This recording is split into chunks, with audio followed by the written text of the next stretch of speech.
ఈరోజు మిమ్మల్ని ఒక ప్రశ్న అడుగుదాం అనుకుంటున్నాను. ఇంతకీ మీరు రోజు చేసే పనులన్నీ ఇష్టంతో చేస్తున్నారా? లేకపోతే బాధ్యతతో చేస్తున్నారా? అది ఏదైనా కానివ్వండి. అది ఇంట్లో పనైనా కానివ్వండి, జాబ్ అయినా కానివ్వండి, మీరు ఎలా చేస్తున్నారు? ఎందుకంటే ఈరోజు నేను చదివిన బుక్లో ఒక చిన్న స్టోరీ చెప్తాను. ఒక ఆయన ఒక గుడి కట్టే ప్రదేశానికి వెళ్తారనమాట. అక్కడ ఒక అతన్ని పిలిచి, నువ్వేం చేస్తున్నావు అని అడిగితే, నీకు కళ్ళు కనబడట్లేదా, నేను రాళ్ళు మోస్తున్నాను అని అంటాడనమాట. ఇంకొక అతన్ని అడిగితే, నేను నా కుటుంబాన్ని పోషించడం కోసం కష్టపడుతున్నాను అంటాడు.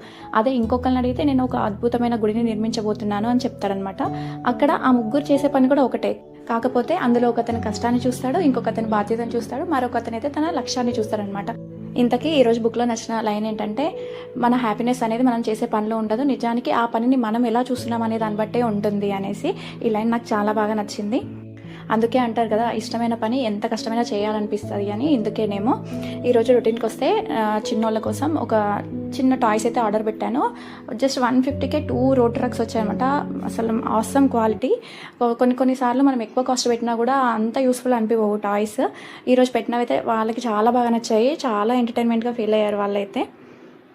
మరొక స్టోరీతో మళ్ళీ రేపు కలుద్దాం.